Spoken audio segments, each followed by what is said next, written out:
আরে এই পৃথিবীর মানুষ বড় স্বার্থপর, সব ভাগ নেই মরণের কষ্টের ভাগ নেই। আরে বেটা, এই মুহূর্তে পেটে ব্যথা উঠছে, আল্লাহ ব্যথা ভালো করো, সব ভাগ নিব, কিন্তু পেটে ব্যথার ভাগ নিত না। এই পৃথিবীর মানুষ অনেক কিছুর ভাগ নেয়, কিন্তু কষ্টের ভাগ নেয় না। কথা কোন ঠিক কিনা? রাব্বুল আলামিন বলেন, আমি আল্লাহ মৃত্যু দিয়ে তোমার সব স্তব্ধ করে দিব। এরপরে আপনারে আমার আল্লাহ রাব্বুল আলামিন একটা ঘর নির্ধারণ করেছেন, ওই ঘরের নাম হলো কবর। আমার নবী আপনার নবী বলেন, কবর কাহার জন্য জান্নাতের বাগান, আবার কবর কাহার জন্য জাহান্নামের গর্ত। কেমনে সহ্য করব জাহান্নামের আগুন? আমার পক্ষে সম্ভব না, আপনাদের পক্ষে সম্ভব না। এ আমার মা, রঙের ঘোড়ার কত দূর আইবা গো মা, এখনো সময় আছে। একবার খেয়াল করে দেখো, তোমার গায়ে হলুদটাই ধরো না তোমার মৃত্যুর গোসল। কথা কোন ঠিক কিনা? তোমার গায়ে হলুদের পরে বিয়ের দিন নতুন জামাটাই ধরো না কাফনের কাপড়, তোমার নতুন গাড়িটাই ধরো না মসজিদের পালকি, তোমার বাসর ঘরটাই ধরো না অন্ধকার কবর। তার মানে আসল নায়র ও দুনিয়ার ঘর না, আসল নায়রের জায়গা হলো অন্ধকার কবর। ঠিক কিনা? আল্লাহ পাক রব্বুল আলামিন কোরআনে বলছেন, আইনামা তাকুনু ইউদরিকুমুল মাউত ওয়ালাউ কুনতুম ফি বুরুজিম মুশাইয়াদা। আল্লাহ বলছেন, তোমরা যেখানে থাকো না কেন, মৃত্যু তোমাকে পাকড়াও করবে। মাটির নিচে গেলেও করবে, মাটির উপরে থাকলেও করবে। একবার এয়ার অ্যাম্বুলেন্সে আপনি সিঙ্গাপুর গেলে সেখানেও আজরাইল আছে না নাই? আপনি যতই পালাইবেন চান্দু, বাঁচার কোনো রাস্তা, বাঁচার রাস্তা আছে? রাস্তা নাই। রাসূল বলছেন, আমি যখন মেরাজে গেছি আমি অনেক আযাব দেখছি, সবচাইতে কঠিন আযাব দেখেছি কবরের আযাব। কিসের আযাব? কবরের আযাব। রাসূল বলেন, কবরটা হইল আখিরাতের প্রথম মঞ্জিল। এই কবর যার ভালো হবে, হাসর তার ভালো হবে। হাসর যার ভালো হবে, বেহেশত তার জন্য অবধারিত হবে। সুবহানাল্লাহ বলবেন না? তাইলে আল্লাহ পাক বলছেন, কুল্লু নাফসিন যায়িকাতুল মাউত, প্রত্যেক প্রাণীকে মৃত্যুর স্বাদ গ্রহণ করতে হবে। প্রত্যেক প্রাণীকে মৃত্যুর স্বাদ গ্রহণ করতে হবে। আল্লাহ রাব্বুল আলামিন বলছেন, সুম্মা ইলাইনা তুরজাউ, সুম্মা ইলাইনা তুরজাউন, অতঃপর তোমরা আমার দিকে ফিরে আসবে, প্রত্যাবর্তন করবে। আমরা ফিরে যাব একজনের কাছে। চিৎকার মেরে কোন তিনি কে? আমাদেরকে সৃষ্টি করেছেন কে? এই জন্য যুবক ভাইরা আমার, যে যাই করেন না কেন, মৃত্যু সাধারণ জিনিস না। 2 মিনিট নাকটার মুখটা বন্ধ করে দেই, দেখেন তো কেমন লাগে। বাপটাকে বুঝ পাইতেন না, কিন্তু সেই দিন আপনি যতই হাত পা নাড়াচাড়া করেন, আপনার রুহু কিন্তু সার্জারি হয়ে যাবে। রুহু কি হয়ে যাবে? সার্জারি হয়ে যাবে। রুহুটা যে নেওয়ার আগে, আর রুহু তো নিলে দম ফুরাইলে শেষ, নিথর দেহ পড়ে থাকবে। রুহুটা নেওয়ার আগে রাসূল বলছেন একটা ইয়া আছে, কি যে বলে এটাকে সাখরাতুল মাউত। এই সাখরাতুল মাউত হইল, হ্যাঁ, সাখরাতুল মাউত হইল মৃত্যুর পূর্বের যন্ত্রণা। ওই যন্ত্রণা যখন মানুষ পড়বে, আপনি কত যে চিল্লাচিল্লি করবেন, হাড্ডিগুলা যে নিমিষেই ভেঙে যাচ্ছে, রগগুলা যে ছিঁড়ে যাচ্ছে, রক্তগুলো যে পানি হয়ে যাচ্ছে, গাড়ের রগগুলা ছিঁড়ে যাচ্ছে, গলা শুকায়া যাচ্ছে। রাসূল বলছেন, মৃত্যু রুহু নেওয়ার সময় যে কষ্ট, তার চাইতে বেশি কষ্ট অনুভব করবে সাকরাতুল মাউতের কষ্ট। কারণ এই সময়টা তিলে তিলে তিলে তিলে আপনার দেহটাকে নিঃশেষ করে ফেলবে। চিৎকার মেরে করে আল্লাহু আকবার। এই জন্য আমার যুবক ভাইয়েরা, আল্লাহ রাব্বুল আলামিন বলছেন, ওয়ামা তাদরি নাফসুম বিআইয়ি আরদিন তামুত। ও বান্দা, তোমরা তো জানো না জমিনের কোন জায়গায় তোমার মৃত্যু হবে। জবানটা খুলে বলুন, জানে কে? আল্লাহ রাব্বুল আলামিন কোরআনে বলেন, মিনহা খলাকনাকুম ওয়া ফিহা নুঈদুকুম ওয়া মিনহা নুখরিজুকুম তারাতান উখরা। আল্লাহ রাব্বুল আলামিন বলেন, এই মাটিতে কি তোমাকে সৃষ্টি করা হয়েছে? এখানেই তোমাকে দাফন করা হবে, আবার এই মাটি থেকে তোমাকে উলঙ্গ করে একটা ময়দানে তোলা হবে। ওই ময়দানটার নাম হলো হাসরের ময়দান। এই জন্য যুবক ভাইয়ের আমার, জন্মেছি ভাবে যেতে হবে, তবে দুনিয়াটাতে এমন ভাবে কাটান যেন এই দুনিয়াতে কেবলমাত্র আপনি মুসাফির। জোরে কোন কি? এমন ভাবে দিনটা কাটান যেন আপনি মুসাফির। আমার যুবক ভাইয়েরা, আমার নবী, আপনার নবী রহমাতুল লিল আলামিন বলেছেন, কেউ যদি দিনে এবং রাত্রে 20 বার মরণের কথা খেয়াল করে, ওই দিন যদি তার মরণ হয়ে যায়, আমার আল্লাহ রাব্বুল আলামিন তার মরণটাকে শহীদের খাতায় লিখে দিবে। আরো বড় করে কোন আল্লাহু আকবার। আল্লাহ রাব্বুল আলামিন বলেন, কাইফা তাকফুরুনা বিল্লাহি ওয়া কুনতুম আমওয়াতান ফাআহইয়াকুম সুম্মা ইউমীতুকুম সুম্মা ইউহয়ীকুম সুম্মা ইলাইহি তুরজাউন। আল্লাহ রাব্বুল আলামিন বলে, হে বান্দাগণ, তোমরা কিভাবে আমি আল্লাহকে অস্বীকার করছো? তোমরা ছিলে নিষ্প্রাণ, আমি আল্লাহ তোমাদের দেহের ভিতরে প্রাণ দিয়ে শরীরটাকে তাজা করেছি, কথা বলার বাকশক্তি দিয়েছি। আপনারা জবান খুলে বলেন, গায়ের ভিতরে প্রাণ দেওয়ার মালিক কে? হায় রে ও বিটিকাল মিনার বন্ধু, কত মানুষ চলে গেছে।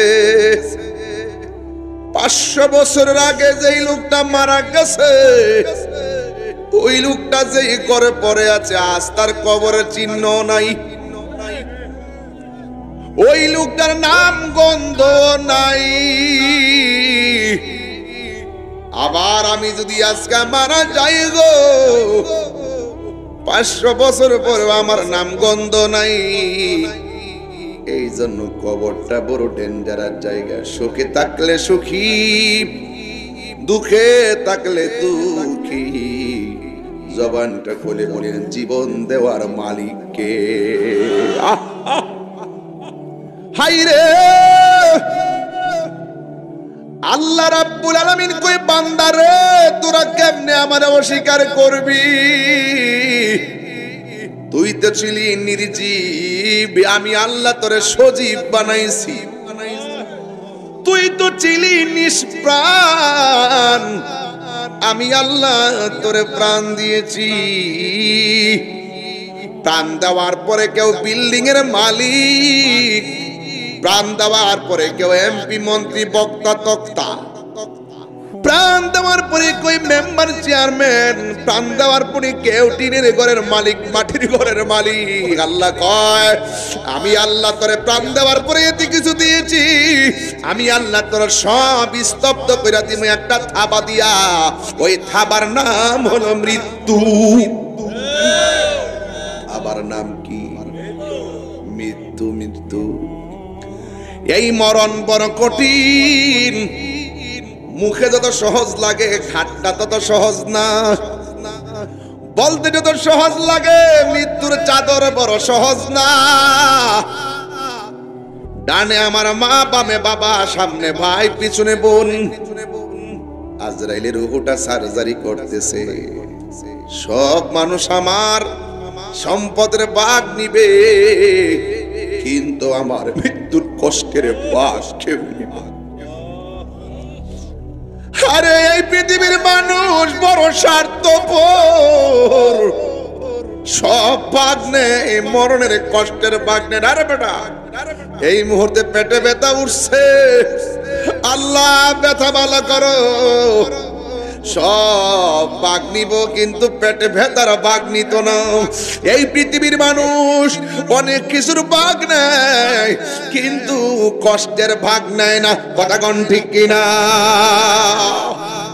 فبأي آلاء ربكما تكذبان।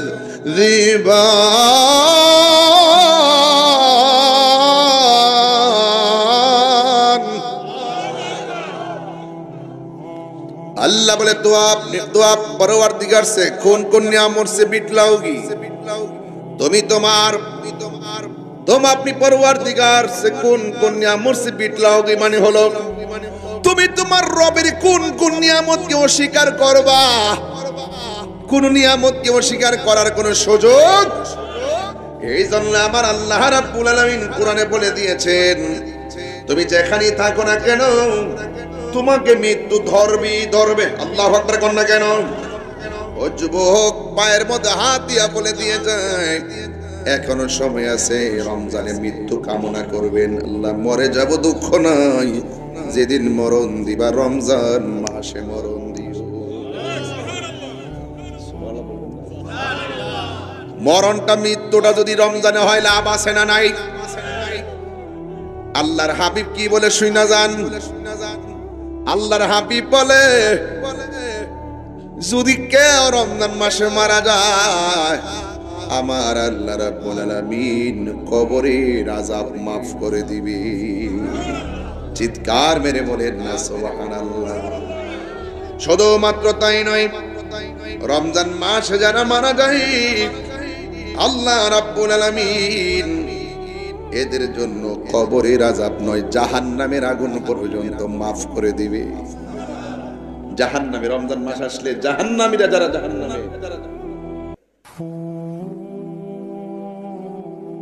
জাহান্নামীরা যেখানে জাহান্নামে, সেই জাহান্নামীদেরকে পর্যন্ত আল্লাহ মুক্তি করে দেন।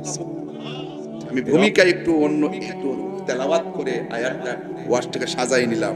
কষ্ট হয়েছে আপনাদের? কষ্ট হচ্ছে? আমার যুবক ভাইয়েরা, আল্লাহ রাব্বুল আলামিন বলেন, আমি আল্লাহ মৃত্যু দিয়ে তোমার সব স্তব্ধ করে দিব। এরপরে আপনারে আমার আল্লাহ রাব্বুল আলামিন একটা ঘর নির্ধারণ করেছেন, ওই ঘরের নাম হলো কবর। আমার নবী আপনার নবী বলেন, কবর কাহার জন্য জান্নাতের বাগান, আবার কবর কাহার জন্য জাহান্নামের গর্ত। কেমনে সহ্য করব জাহান্নামের আগুন? আমার পক্ষে সম্ভব না, আপনাদের পক্ষে সম্ভব না। এ আমার মা, রঙের ঘোড়ার কত দূর আইবা গো মা, এখনো সময় আছে। একবার খেয়াল কইরা দেখো, তোমার গায়ে হলুদটাই ধরো না তোমার মৃত্যুর গোসল। কথা কোন ঠিক কিনা? তোমার গায়ে হলুদের পর বিয়ের দিন নতুন জামাটাই ধরো না কাফনের কাপড়, তোমার নতুন গাড়িটাই ধরো না মসজিদের পালকি, তোমার বাসর ঘরটাই ধরো না অন্ধকার কবর। তার মানে আসল নায়র ও দুনিয়ার ঘর না, আসল নায়রের জায়গা হলো অন্ধকার কবর। ঠিক কিনা? মাগো মা, ও আম্মা, এখনো সময় আছে, নিজেকে সংশোধন করে নাও। কারণ তুমি যদি সংশোধন হয়ে যাও, তোমার সন্তান আল্লাহর ওলি হয়ে যাবে। কথা বলেন ঠিক কিনা? এই জন্য আমার যুবক ভাইয়েরা, আল্লাহ রাব্বুল আলামিন কোরআনে বলছেন, আমি আল্লাহ তোমার মৃত্যু দিব। মৃত্যুর থামার মাধ্যমে তোমার সব মালিকানা শেষ, মৃত্যুর মাধ্যমে চেয়ারম্যানগিরি শেষ, মৃত্যুর মাধ্যমে বক্তাগিরি শেষ, মৃত্যুর মাধ্যমে এমপিগিরি শেষ, মৃত্যুর মাধ্যমে দুনিয়ার মালের মালিকানা শেষ। এরপরে যে ঘরের মধ্যে যাব, জবানটা খুলে বলুন, ঘরের নাম কি? আর জোরে বলেন নাকি? ওই ঘরের নাম হলো কবর। ওই কবরের আযাব আমরা সহ্য করতে পারবো না। বিদেশ বিরাজ্যের কবর চাইলেই মিনিটে নেওয়া যায়, পিটিকাল মিনার গুরুস্থানে কত লাশ পড়ে আছে, এই লাশগুলা সুখে কিনা দুঃখে আছে, আমার বাপ সুখে কিনা দুঃখে আছে, আমার মা সুখে কিনা দুঃখে আছে, একটা সেকেন্ডের জন্য জানতে পারলাম না, একটা সেকেন্ডের জন্য জানতে পারলাম না। বন্ধুরা রে আমার,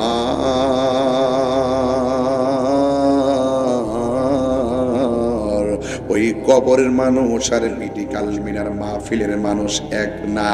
আল্লাহ রাব্বুল আলামিন বলেন, ওয়া মা ইয়াস্তাবিল আহইয়াউ ওয়ালাল আমওয়াত,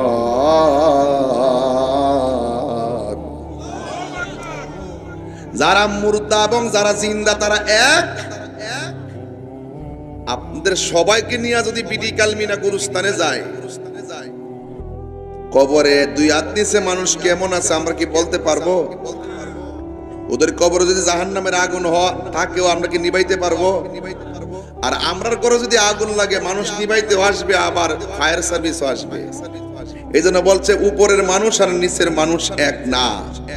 ওই আযাব কেউ দেখে না, ওই আযাব আমার রাসূল দেখতেন। পৃথিবীতে দুই শ্রেণীর লোক কবর আযাব দেখবে না, কবর আওয়াজও শুনবে না। একটা হলো মানুষ আর একটা হলো জিন। কেন শুনবে না? জিনেরও হিসাব হবে, মানুষেরও হিসাব হবে। আল্লাহ বলছেন, ইন্নাল্লাহা ইউসমিউ মাইয়াশা, আমি আল্লাহ যাকে ইচ্ছা করি তাকে কবরের আযাব দেখার ক্ষমতা দান করি। রাসূল কবর আযাব দেখতেন, শুধু দেখতেন না, কেন আযাব হচ্ছে সেটাও জানতেন, কতদিন আযাব হবে সেটাও জানতেন, কে শেষে জান্নাতি সেটাও জানতেন, কে লাস্ট পর্যন্ত জাহান্নামী সেটাও জানতেন, কিয়ামত পর্যন্ত কি হবে নাকি না হবে রাসূল সব জানতেন। সেই রাসূল কি আমরার মতো? বাংলাদেশের কিছু মানুষ আছে যারা রাসূলুল্লাহকে চিনেও চিনে না, বুঝেও বুঝে না। ওরা জাস্ট মুখে নবীর নামটা নেয় শুধুমাত্র বাঁচার জন্য, কিন্তু হাকিকতে ওরা দুশমনী রাসূল। কথা বলেন ঠিক কিনা বলেন? এই ক্রিটিক্যাল মিনার বেড়াইত সব তরিকা পন্থী আমার আব্বারা, রাসূলুল্লাহ কবর আযাব দেখার ক্ষমতা আছে না নাই? আরে দাঁতহীন কণ্ঠে কোন আছে না নাই? রাসূলকে বলছেন, ইয়া রাসূলুল্লাহ আপনি কবরে ডাল লাগাইছেন কেন? রাসূল বলেন, আমি ডাল লাগাইছি, আমি দেখতেছি দুইটা কবর আযাব হইতেছে। আল্লাহু আকবার। জিজ্ঞা কিসের জন্য আযাব হইতেছে? ওই একটা লোক প্রস্রাব করে পবিত্রতা অর্জন করতো না, আর একটা লোক চুগলখুরি করতো। তো ডাল লাগাইছেন কেন? তো ডাল যতক্ষণ কাঁচা থাকবে ডাল আল্লাহর জিকির করবে, এই জিকির উসিলে আল্লাহ পাক কবর আযাব লঘু করে দিবে। তো রাসূল দেখছেও, আবার কেন আযাব হচ্ছে সেটা জানছেও, আবার কতদিন পর্যন্ত বালা থাকবে সেটা বলছো। তার মানে রাসূল যা হবে, যা হচ্ছে, যা হইতেছে, যা ছিল, যা আছে, যা থাকবে, রাসূলুল্লাহ সব জানতেন। আল্লাহ মাকা মালাম তাকুন তারা, রাসূল যা জানতেন সব আল্লাহ রাব্বুল আলামিন রাসূলুল্লাহকে জানিয়ে দিয়েছেন। জানাতে এমন জানাইছেন, আর রহমান দয়াময় রহমান আল্লামাল কুরআন, যিনি শিক্ষা দিয়েছেন কোরআন।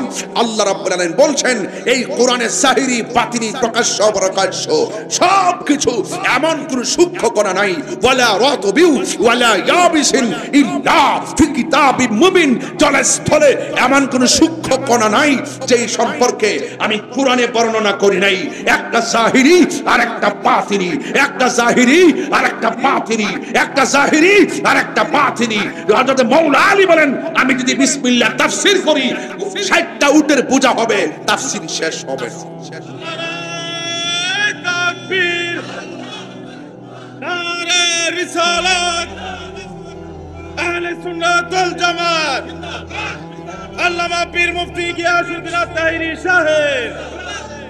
আল্লাহু আকবার, জোরে বলেন ইয়া রাসূলুল্লাহ, জোরে বলেন। আল্লাহর হাবিব ঘুমের ঘরে গেছেন, ঘুমের ঘরে দেখতেছেন জিবরাইল আলাইহিস সালাম নবীর কাছে আসলেন। আতানি জিবরাইল, রাসূল আমার কাছে জিবরাইল আসলেন, আমি দেখেছি জিবরাইল আলাইহিস সালাম আমার ঘরে স্বপ্নে আসছেন। রাসূলুল্লাহ স্বপ্ন কি সত্য না মিথ্যা? আমার নবী আপনার নবী রহমাতুল লিল আলামিন বলে দিয়েছেন, আমি একদিন ঘুমের ঘরে গেলাম, ঘুমের ঘরে আমি স্বপ্নে দেখেছি জিবরাইল আলাইহিস সালাম আমার কাছে আসলেন, এসে আমার হাত মুবারক ধরলেন, ধরে বললেন ইয়া রাসূলুল্লাহ একটু সামনে চলেন। আমার নবী বলে আমি একটু সামনে গেলাম। আল্লাহর হাবিবের কাছে জিবরাইল ডাক দিয়ে ইয়া রাসূলুল্লাহ নবী গো আপনি কি দেখতেছেন? আমার নবী আপনার নবী বলেন আমি দেখতেছি একদল মানুষগুলারে জাহান্নামের আগুনে উলঙ্গ অবস্থায় ঢুকাইতেছে, উলঙ্গ অবস্থায় পুরায়া পুরায়া বের করতেছে, উলঙ্গ অবস্থায় ঢুকাইতেছে, উলঙ্গ অবস্থায় আবার জাহান্নামের আগুন থেকে বের করতেছে। আপনারা জবান খুলে বলেন উম্মতের কষ্ট দেখলে আমার নবীর কষ্ট লাগে কি লাগে না? আর জোরে কন্যা লাগে কি লাগে না? আমার নবী ডাক দিয়ে বলে জিবরাইল, ও জিবরাইল এই মানুষগুলোরে কেন এমন ভাবে আযাব দিতেছে? উলঙ্গ অবস্থায় জাহান্নামের আগুন দিয়া পুরাইয়া গোশতগুলো হাড্ডি দিকে ফালাইয়া হাড্ডিগুলোরে লোহার মতন লাল করে ফেলাইছে, তার কারণ কি? জিবরাইল সাল্লাম বলে নবী গো আমি বলবো একটু সামনে চলেন না। আপনারা জবান খুলে বলেন কেন আযাব হয় আমার নবী জানে কি জানে না? এরপরে জিবরাইল সাল্লাম কয় নবী গো আর একটু সামনে যাওয়ার পরে আমার নবী তাকায়া তাকায়া দেখতেছেন এক শ্রেণীর মানুষের মাথাগুলোকে পাথরের মধ্যে রাইখা আরেকটা পাথর দিয়ে মাথাগুলো সেচ্ছা ফেলাইতেছে, একেবারে সেচতেছে সেচতেছে, টুকরা টুকরা করে মগজগুলা বাইর কইরা কইরা শাস্তি দিতেছে। আমার নবী বলে জিবরাইল এরা কারা রে? পাথরের উপরে মাথা রাইখা কেন আরেকটা পাথর দিয়ে আঘাত করতেছে? আপনারা জবান খুলে বলেন আমার নবী উম্মতের কষ্ট দেখলে মায়া লাগে কি লাগে না? আর জোরে জোরে গোনা মায়া লাগে কি লাগে না? রহমতে আলম নূরে মুজাসসাম রহমতে নূরে মুজাসসাম সাহাবীরা আতর বানায় ওই নবীজির ঘাম বলো না, সাহাবীরা আতর বানায় গামে রহমতে আলম জাসাম রহমতে আলম নূরে মুজাসসাম সাহাবীরা আতর বানায় ওই নবীজির ঘাম। চিনো জানো মানো কেমন আমার নবীজি, চিনো জানো আমার নবীজি যাহার প্রেমে পাগল চন্দ্র তারকারাজি। তোমরা আরো শুনবানি হুমনাবাসী জান্নাতের রুমে রুমে লেখা নবীর নাম বলো না, জান্নাতের রুমে রুমে লেখা নবীর নাম। এই বাবা নামাজ যে পড়ছেন তারাবি কবুল হয়েছে কিনা জানেননি? রোজা যে রাখছেন 5টা কবুল হয়েছে না জানেননি? বাকিগুলো যে রাখবেন কবুল হয়েছে না জানেননি? তো নবীর যে ভালোবাসেন সন্দেহ আছে? নবীর যে ভালোবাসেন কোন সন্দেহ আছে? এটাই ঈমান, এটাই কাজে লাগবো। গ্যারান্টি কারো নাই, ওয়ারেন্টি কারো নাই। আপ্পা উপ্পা কফলে দাগ দুধ ফালায় ফাওয়ার কর ফালাইছেন না, আসর মাঠে উঠে যদি কথা একটা তোর কবুল হইছে না, কিছু করার আছে? তইলে কি তাকু আল্লাহ কবুল যদি না একটা ফুজি আমরা আছে নবীর আমরা জীবনে চাইতে বেশি ভালোবাসি। মদিনা যাইতাম পারছি না কিন্তু সাধ্যে কুলাইছে না, কিন্তু নবীরে আমরা হৃদয়ে দূর দেশ থেকে ধারণ করেছি। জীবনের বিনিময়ে রাসূলুল্লাহকে ভালোবেসেছি, জীবনটা রাসূলুল্লাহর জন্য কুরবান দেওয়ার জন্য প্রতিজ্ঞা করেছি। কোন টাকার কাছে কোন ডলারের কাছে ঈমান বিক্রি করি নাই। আমার মরণের কতদিন বাকি আমি জানিলাম না গো আল্লাহ, কতদিন বাকি আমার মরণের আমি জানিলাম না গো আল্লাহ, মরণের কতদিন বাকি। আর আজরাইলা শিয়া যখন হস্তে দিবা দড়ি, আজরাইলা শিয়া যখন হস্তে দিবা দড়ি, তখন আমার মনা ভাই করবা লুকালুকি আমি জানিলাম না গো আল্লাহ, মরণের সবাই পড়ে না, বাকি আমার মরণের আমি জানিলাম না গো আল্লাহ, মরণের কতদিন বাকি। আহার 40 দিনের আগে ভাইরে মতের নিশানি, 40 দিনের মতের নিশানি, যেই যায় গাজার মরণ লেখা সেই যায় গাছে মরে আমি জানিলাম না গো আল্লাহ, মরণের কতদিন বাকি আমার মরণের জানিলাম না গো আল্লাহ, মরণের কতদিন বাকি আমার মরণের আমি জানিলাম না গো আল্লাহ, মরণের কতদিন বাকি।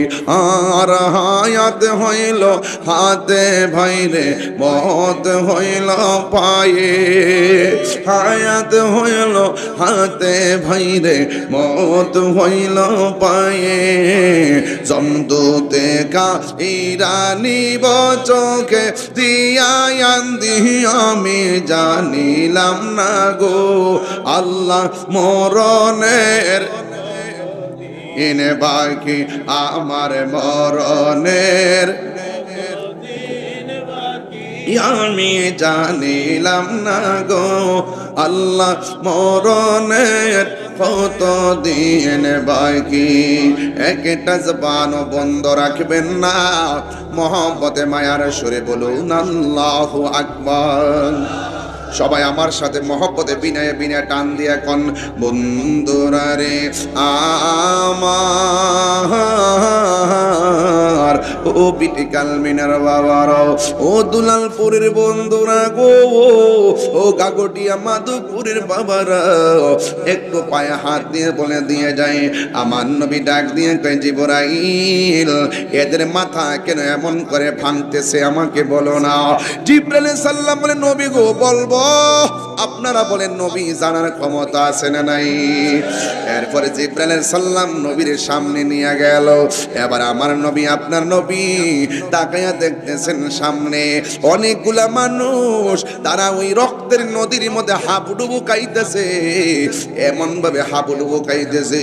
এই রক্তের নদীর মধ্যে যখন তারা হাবুডুবু খাচ্ছে, এই রক্তের নদীর পানিগুলা কেমন জানেননি? এই পানিগুলা দুনিয়ার মেঘনা নদীর পানির মতো ঠান্ডা নয়, এই নদীর পানিগুলা তিতাস নদীর পানির মতো ঠান্ডা নয়, এই নদীর পানিগুলো দুনিয়ার আগুনের চাইতে 70 গুণ গরম পানি। ওই গরম পানির মধ্যে সাঁতরাইতেছে আর চোখের পানি পালায়া পালায়া কাঁদতেছে। ওরা সাঁতরাইয়া সাঁতরাইয়া যখন কিনারের মধ্যে আসে, কিনারের মধ্যে অনেক বড় বড় ফেরেশতা বড় বড় পাথর নিয়া নিয়া দাঁড়াইয়া রইছে। ওরা যখন রক্তের নদীর মধ্যে সাঁতরাইয়া সাঁতরাইয়া কিনারে ভিড়ে, ওই ফেরেশতারা বড় বড় পাথর নিয়া এমন ভাবে মাথায় আঘাত করে রে, মাথা ফাইটা তারা আবার মাঝখানে ময়দানে চলে যায়, এমন ভাবে তারা রক্তের নদীর মধ্যে হাবুডুবু খাইতেছে। এবার আমার নবী আপনার নবী ডাক দিয়ে কয়, জিবরাইল গো, ও জিবরাইল, এরা কারা রে? এমন ভাবে কেন তাদেরকে শাস্তি দিতেছে? জিবরাইল আলাইহিস সালামকে, নবী গো বলবো একটু সামনে চলেন। এবার আমার নবী একটু সামনে গেলেন। সামনে যাইতে যাইতে আমার নবী এমন একটা জায়গায় গেলেন, যাইয়া দেখতেছেন দুইটা চেয়ার দেখা যায়। একটা চেয়ারের মধ্যে একটা মুরব্বী মানুষ বসা আছে, মাথার চুলগুলা কুকুরানো কুকুরানো, দাড়িগুলা বুক পর্যন্ত চেয়ারের মধ্যে বসে আছে। আর একটা চেয়ার একটু দূরে আছে, অপরূপ সুন্দরী একটা মহিলা বসে আছে। আমার নবী তাকাইয়া দেখতেছে এই বুড়া মানুষটা, মুরব্বী মানুষটা যে গাছের গোড়ার মধ্যে বসা আছে, এই গোড়ার মধ্যে অনেকগুলা ছোট ছোট বাচ্চাগুলা তারা এমন ভাবে খেলাধুলা করতেছে। একবার ওই নারীর কাছে যায়, আরেকবার এই মুরব্বীর কাছে আসে, দুইজন দুই জায়গার মধ্যে আসে। আমার নবী আপনার নবী বলে, জিবরাইল, এই গাছের গোড়ার মধ্যে তিনি কে? ওই চেয়ারের মধ্যে মহিলাটাকে, এই বাচ্চাগুলোকে? আপনারা জবান খুইলা কন, আমার নবী জানে কি জানে না?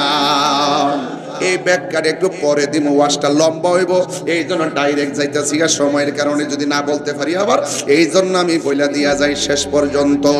ও বন্ধুরে, আমার নবী আপনার নবী স্বপ্নে দেখতেছেন জিবরাইল আলাইহিস সালাম আমার নবীকে একটা বিশাল একটা বড় জায়গায় নিয়ে গেলেন। ওই জায়গার মধ্যে ছোট ছোট ঘর দেখা যায়, ওই ছোট ছোট ঘরের বাহির দিক দিয়ে তালা লাগানো। আমার নবী আপনার নবী বলেন, আমি দেখলাম ওই ঘরটা খোলা খোলা, ঘরের ভিতরে আমি যাইয়া ঢুকলাম। ঘরে ঢুইকা দেখতেছি কাহারো হাত কাটা, কাহারো পা কাটা, কাহারো কান কাটা, কাহারো গলা কাটা। এই মানুষগুলো ঘরের ভিতরে, কিন্তু তাদের শরীর থেকে রক্ত ঝরতেছে। এই রক্ত থেকে মেশকে আম্বরের ঘ্রাণ বাইর হইতেছে। আমার নবী বলে, জিবরাইল, ওরা কারা রে? এই ঘরের মধ্যে এমন ভাবে নাক কাটা, কান কাটা। এবার আবার জিবরাইল তো, নবী গো আর একটু সামনে চলেন বলতেছি, আর একটু সামনে চলেন। এই কথা বলার পরে জিবরাইলকে আমার নবী বলে, ও জিবরাইল, এখন ঘটনা বলো। এবার জিবরাইল আলাইহিস সালাম আবার পিছনে নিয়ে আসলাম। জিবরাইল আলাইহিস সালাম কয়, নবী গো, আপনি যে স্বপ্নে দেখলেন এক শ্রেণীর মানুষ উলঙ্গ অবস্থায় জাহান্নামের নিচে যায়, মনে আসেনি? মনে আছে না? সিরিয়ালটা মনে আছে না? এক শ্রেণীর মানুষগুলা জাহান্নামের আগুনে জ্বলতেছে, উলঙ্গ অবস্থায় জ্বলতেছে। ও নবী গো, এরা কারা জানেননি? এরা হলো দুনিয়ার জেনাকার আর জেনাকারিনী। দুনিয়ার মধ্যে অবৈধ সম্পর্ক করত, অবৈধভাবে মেলামেশা করত। এই আমার বিডি কালমিনার যুবক, ও যুবক রে, কাম দেশে কিছু নাই, প্রেম দেশে অনেক কিছু আছে রে। কাম সাগরে যে লাভ দিছে জীবন শেষ হয়ে গেছে, প্রেম সাগরে যে লাভ দিয়েছে সে আমার আল্লাহকে রাজি করেছে। কথা বলেন ঠিক কিনা? ওই জিবরাইল আলাইহিস সালাম কই, নবী গো, ও মায়ার নবী, এরা কারা জানেননি? এরা হলো দুনিয়ার জেনাকার আর জেনাকারিনী। আমার আল্লাহ তাদেরকে উলঙ্গ অবস্থায় জাহান্নামের আগুনের মধ্যে জ্বালাইতেছে, জাহান্নামের আগুনের মধ্যে পোড়াইতেছে। এই জন্য আমার নবী আপনার নবী বলেন, ওয়া কুল মুমিনিনা ইয়াগুদ্দু মিন আবসারিহিম ওয়া ইয়াহফাজনা ফুরুজাহুম। ও পৃথিবীর মুমিন ছেলেরা, ও মুমিন পুরুষের দলেরা, শুনে যাও, তোমরা তোমাদের চক্ষুটাকে সংযত রাখো, লজ্জাস্থানকে হেফাজত রাখো। চোখ যে মনের কথা বলে, আমার আল্লাহ রাব্বুল আলামিনের হাবিব বলেছেন দুইটা জিনিস মানুষকে জান্নাতে নিয়ে যাবে। একটা হলো আল্লাহর ভয়, আর একটা হলো হুসনুল খুলুক, সৎ চরিত্র। এই জন্য যুবক, চরিত্র মানুষের অমূল্য সম্পদ। টাকা গেলে টাকা পাওয়া যায়, স্বাস্থ্য গেলে ফিরে পাওয়ার আশা করা যায়, কিন্তু চরিত্র বিনষ্ট হয়ে গেলে আর ফিরে পাওয়া যায় না। চিৎকার মেরে কি আল্লাহু আকবার বলা যাবে না? হ্যাঁ বন্ধু, কি বুঝাইতাম, যদি আপনি নিজেকে আল্লাহকে ভয় করতে পারেন, যদি আপনি আপনার অন্তরে আল্লাহর ভয় রাখেন, যদি আপনার অন্তরের ভিতরে আল্লাহর ভয় রাখেন, ও বন্ধু রে, এই ভয় রাখলে কি হবে জানোনি? এই ভয়টা যদি থাকে রে বাবা, এই ভয় থাকার কারণে আল্লাহ রাব্বুল আলামিন তোমাকে জান্নাত দিয়ে দিবে, আল্লাহ রাব্বুল আলামিন তোমাকে নিয়ামত দিবে। এই রমজান মাসটা যে আসছে, আপনারা তো জানেন না ঘটনাটা কিটা। এই রমজান মাস যখন আসে, 11 মাস আল্লাহ জান্নাত জান্নাতটারে সাজায় রমজান মাসের প্রথম রাত্র পর্যন্ত। আর সে আজমের নিচ থেকে একটা বাতাস বাইর হয়, বাতাসটা যায় জান্নাতের গাছের মধ্যে বাড়ি লাগে, পাতায় পাতায় একটা বাজনার তৈয়ার হয়। বেহেশতের ভিতর থেকে হুররা বেলকনির মধ্যে আয়েশা উড়না ছড়াইয়া দাঁড়ায়, কই আল্লাহ, রমজান মাসে রোজাদারের জন্য জান্নাতটারে সাজাইছো, তোমার কাছে কিছু চাই না, আমাদের জন্য ওই রোজাদারদেরকে আমাদের জন্য জান্নাতে স্বামী বানায়া দিও। আর জোরে কোন আল্লাহু আকবার। এই জন্য আমার যুবক, আল্লাহর হাবিব বলেন, আমি দেখলাম ওই একটা গাছ, একটা গাছ, গাছের গোড়ার মধ্যে একজন প্রবীণ মুরব্বী, যা চুলগুলো গুলো এলোমেলো কুকরানো কুকরানো, আর একটা চেয়ার আছে, চেয়ারের মধ্যে অপূর্ব সুন্দরী একজন নারী বসা আছে। রাসূল জিজ্ঞাসা করছিল, জিব্রাইল ইনি কে? এখন জিব্রাইল কই, নবী গো, আপনি গাছের গোড়ার মধ্যে যে মুরব্বিটা দেখেছেন এটা অন্য কেউ নয়, তিনি হলেন হযরতে ইব্রাহিম খলিলুল্লাহ। আর ওই চেয়ারের মধ্যে যে মহিলাটা দেখছেন এটা হলো ইব্রাহিম নবীর স্ত্রী হযরতে সারা। আর ছোট ছোট বাচ্চাগুলো যারা দেখছেন এরা অন্য কেউ না, এরা হলো দুনিয়ায় যারা শৈশবে মারা গেছে, ছোটবেলায় যারা মারা গেছে, ওরা এই জায়গার মধ্যে আইসা জমা হইতেছে। এরা এখানে কোরআন তেলাওয়াত করে আর খেলাধুলা করে। এ আমার বিডি কালমিনের মা, ছোট বাচ্চা যদি মারা যায় দুঃখ করো না, এই বাচ্চাকে হারানোর পরে তুমি যদি ধৈর্য ধারণ করে থাকতে পারো, এই সন্তান তোমাকে সুপারিশ করে জান্নাতে নিয়ে যাবে। এই বাচ্চাগুলো ইব্রাহিম নবীর পাশে দাঁড়ায়, সারার পাশে যাইয়া দাঁড়াইয়া খেলাধুলা করে কিয়ামত পর্যন্ত তারা এখানে জমা হতে থাকবে। হাসরের ময়দান যখন কায়েম হবে, আল্লাহ ডাক দিয়ে বলবে, বাচ্চারা তোমরা বিনা হিসেবে জান্নাতে যাও।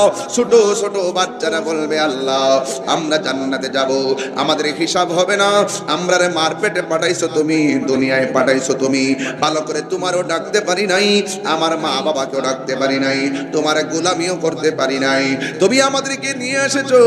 ও আল্লাহ, এখন বলতেছো বিনা হিসেবে জান্নাতে যাওয়ার জন্য।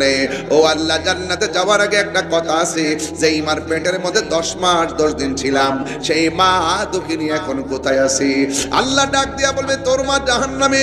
বাচ্চাগুলো ডাক দিয়া বলবে, ও আল্লাহ, একটা নজর আমার আম্মারে দেখায়া দাও। এবার ফেরেশতারা বলবে, আল্লাহ বলবে, ও ফেরেশতারা, বাচ্চারা মাটারে জাহান্নাম থেকে দেখায়া দে। যখন দেখায়া দিবে তখন বাচ্চাগুলো আমার আল্লাহরে ডাক দিয়ে বলবে, আল্লাহ, যেই মা 10 দিন 10 মাস 10 দিন গর্ভে ধারণ করেছে, সেই মা জাহান্নামের মধ্যে জ্বলতেছে, আর আমি কেমনে জান্নাতের মধ্যে যাব? ও আল্লাহ, মেহেরবানি করে আমার আম্মারে আমার সঙ্গে জান্নাতে দিয়ে দাও। আল্লাহ বলবে, না, তোমার যাওয়া তুমি যাও। ছোট্ট বাচ্চাগুলো ডাক দিয়া বলবে, আল্লাহ, আমার যাওয়া আমি যাইতাম না, যেই মাকে মা ডাইকা সব মিটে না, তুমি যদি আমার সঙ্গে আমার মাকে না দাও, তাইলে একটা কাজ করো, আমার মায়ের সঙ্গে আমাকে জাহান্নামের আগুনে দিয়ে দাও। এই কথা যেই মাত্র বলবে, আমার আল্লাহর রহমতের দরিয়ায় জোশ মেরে উঠবে। আল্লাহ ডাক দিয়ে বলবে, ফেরেশতারা রে, আমার এই মাসুম বান্দা আমার তার মায়ের জন্য দরখাস্ত করেছে, তাড়াতাড়ি তার মাটারে জাহান্নাম থেকে বের কর, বের করে তাসনিম নামক পানি দিয়া দৌত কর। এমন ভাবে দৌত করবি, এমন ভাবে উপযুক্ত বানাইবি যেন কেউ বুঝতে না পারে আমার মায়ার বান্দিটা জাহান্নামের মধ্যে ছিল। এই ছোট বাচ্চার সুপারিশে আমার আল্লাহ মা বাবারে জান্নাতের টিকিট দিয়ে দিবে। আর জবান খুলে কোন আল্লাহু আকবার। এরপরে আমার নবীজি, আপনার নবী বলে, জিবরাইল, ওই ঘরটাকে, যেই ঘরের মধ্যে দেখলাম মানুষের কান কাটা, নাক কাটা, গলা কাটা, হাত কাটা, আর রক্ত থেকে মেশকে আম্বরের গ্রান বের হইতেছে, তারা কারা? আমার নবীকে জিবরাইল সাল্লাম বলেন, ইয়া রাসূলুল্লাহ, নবী গো, ও মায়ার নবী, এরা কারা জানেননি? এরা হলো দুনিয়ার ওই সমস্ত বান্দা, যখন কেউ আল্লাহর বিরুদ্ধে কথা বলেছে হাতের মধ্যে তলোয়ার নিয়েছে, যখন কেউ নবীর বিরুদ্ধে কথা বলেছে হাতের মধ্যে তলোয়ার নিয়েছে, যখন কেউ কোরআনের বিরুদ্ধে কথা বলেছে হাতের মধ্যে তলোয়ার নিয়েছে, হককে প্রতিষ্ঠা করার জন্য যারা জিহাদের ময়দানে হাত কাটছে গলা কাটছে, আমার আল্লাহ তাদের স্বরূপ আপনার সামনে উন্মোচন করেছে। আমার আল্লাহ এই যে ঘরের ভিতরে যেই মানুষগুলো দেখতেছেন এরা অন্য কেউ না, এরা হলো দুনিয়ার শহীদের দল। একটা কথা তো ভুলে গেছি, বলতে পারলাম না, মাঝখানটা ফালাই গেছি। আমার নবী আপনার নবী বলেন, আমি দেখলাম এক শ্রেণীর বান্দাগুলোকে পাথরের উপরে মাথা রাইখা, মনে আছে নাকি? পাথরের উপরে মাথা রেখে আরেকটা পাথর দিয়ে মাথা ছেঁচতেছে। নবী আমার ডাক দিয়া বলে, জিবরাইল,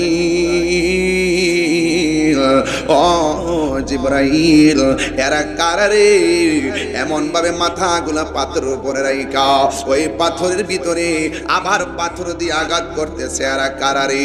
আমার নবীটা জিবরাইল কয়, নবী গো, এরা কারা চিনেননি?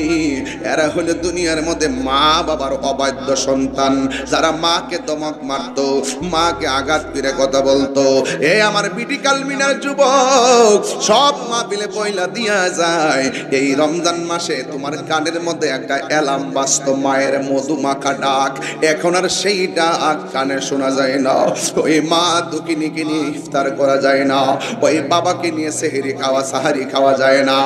ও বন্ধু, এই রমজান মাসে পায়ের মধ্যে হাত দিয়া বইলা যায়, অনুরোধ কিনে দিয়া যায়, তাহিরি ওয়ার্ড যদি 1 মিনিটের জন্য ভালো লাগে, জীবনে কোনোদিন মা বাবারে কষ্ট দিয়েন না।